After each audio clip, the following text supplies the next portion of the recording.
ನೀವು ಕೂಡ YouTube channel open ಮಾಡಿದ್ದೀರಾ, ಆದರೆ ಕ್ರೋಮ್ ಬ್ರೌಸರಲ್ಲಿ ನಿಮ್ಮ ಒಂದು ಚಾನಲ್ ಡ್ಯಾಶ್ಬೋರ್ಡು ಓಪನ್ ಆಗ್ತಾ ಇಲ್ವಾ?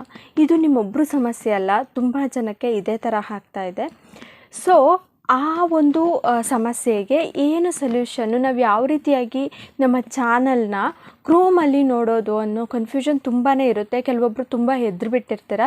ಸೊ ಹೆದರುವಂಥ ಅವಶ್ಯಕತೆ ಇಲ್ಲ. ಯಾಕೆ ಅಂತಂದರೆ ನಾನು ಈ ವಿಡಿಯೋದಲ್ಲಿ ಆ ಒಂದು ಪ್ರಾಬ್ಲಮ್ಗೆ ಸೊಲ್ಯೂಷನ್ ಕೊಡ್ತೀನಿ. ಓಕೆನಾ? ಕ್ರೋಮ್ ಬ್ರೌಸರ್ ಓಪನ್ ಮಾಡಿದ ತಕ್ಷಣ studio.youtube.com ಅಂತ ಸರ್ಚ್ ಮಾಡಿದ್ರೆ ಪ್ರೊಸೆಸಿಂಗ್ ಪ್ಲೀಸ್ ವೆಯ್ಟ್ ಅಂತ ಬರ್ತಾ ಇದೆ. ಎಷ್ಟೊತ್ತು ಫೋನ್ ಹಾಗೆ ಇಟ್ಟರೂ ಕೂಡ ಅದೇ ಥರ ಬರ್ತಾ ಇದೆ. ನಾವು ಏನು ಮಾಡಬೇಕು ಅಂತ ತುಂಬಾ ತಲೆ ಕೆಡಿಸ್ಕೊಂಡಿದ್ರೆ ಆ ಒಂದು ಚಿಂತೆನ ಬಿಟ್ಬಿಡಿ. ಈ ವಿಡಿಯೋನ ಕಂಪ್ಲೀಟಾಗಿ ನೋಡಿ, ಸ್ಕಿಪ್ ಮಾಡಬೇಡಿ. ನಿಮಗೆ ಸೊಲ್ಯೂಷನ್ ಖಂಡಿತ ಸಿಗುತ್ತೆ. ಯಾವ ರೀತಿಯಾಗಿ ಓಪನ್ ಮಾಡೋದು ಅಂತ ನಾನು ಈ ವಿಡಿಯೋದಲ್ಲಿ ತೋರಿಸ್ತೀನಿ. ಬನ್ನಿ ವಿಡಿಯೋನ ಶುರು ಮಾಡೋಣ. ಮೊದಲನೇದಾಗಿ ನೀವು ಗೂಗಲ್ ಕ್ರೋಮ್ನ ಓಪನ್ ಮಾಡ್ಕೊಳ್ಳಿ. ಸೊ ಓಪನ್ ಮಾಡ್ಕೊಂಡಿದ ತಕ್ಷಣ ಈ ರೀತಿ ಬರುತ್ತೆ. ಸರ್ಚ್ ಬಾಕ್ಸಲ್ಲಿ studio.youtube.com ಅಂತ ಸರ್ಚ್ ಮಾಡಿದ್ರೆ ಯೂಟ್ಯೂಬ್ ಸ್ಟುಡಿಯೋ ಬಂದು ಮುಂಚೆ ಸೈನ್ ಇನ್ ಬರ್ತಾಯಿತ್ತು, ಈಗ ಪ್ರೊಸೆಸಿಂಗ್ ಪ್ಲೀಸ್ ವೆಯ್ಟ್ ಅಂತ ಬರ್ತಾ ಇದೆ.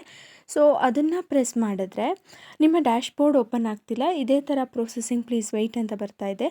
ಇದಕ್ಕೆ ಸೊಲ್ಯೂಷನ್ ಏನು ಅಂತ ಅಂದರೆ ಪೂರ್ತಿಯಾಗಿ ಬ್ಯಾಕ್ ಬಂದುಬಿಡಿ. ನೀವು ಬ್ಯಾಕ್ ಬಂದು ಮತ್ತೆ ಕ್ರೋಮ್ನ ಓಪನ್ ಮಾಡ್ಕೊಳ್ಳಿ.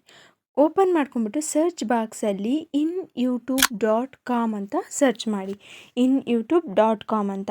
ಸೊ ಈ ಥರ ಇಂಟರ್ಫೇಸ್ ಬರುತ್ತೆ. ನಾನು ಝೂಮ್ ಮಾಡಿ ತೋರಿಸ್ತೀನಿ ನೋಡಿ. Studio YouTube processing please weight channel home, ಆಮೇಲೆ ಸೈನ್ ಇನ್ ಇದೆ ನೋಡಿ.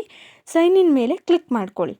ಸೈನ್ ಇನ್ ಮೇಲೆ ಕ್ಲಿಕ್ ಮಾಡ್ಕೊಂಡಿದ್ದಾದಮೇಲೆ ನಿಮಗೆ ಲೋಡ್ ಆಗುತ್ತೆ. ಲೋಡ್ ಆಗಿಬಿಟ್ಟು ನಿಮ್ಮ ಚಾನಲ್ ಡ್ಯಾಶ್ಬೋರ್ಡು ಡೈರೆಕ್ಟಾಗಿ ಓಪನ್ ಆಗುತ್ತೆ. ನೋಡ್ಬೋದು ಇಲ್ಲಿ ಚಾನಲ್ ಓಪನ್ ಆಗಿದೆ. ಸೊ ಈ ಥರ ನೀವು ಓಪನ್ ಮಾಡ್ಕೊಬೇಕಾಗತ್ತೆ. Simple tricks.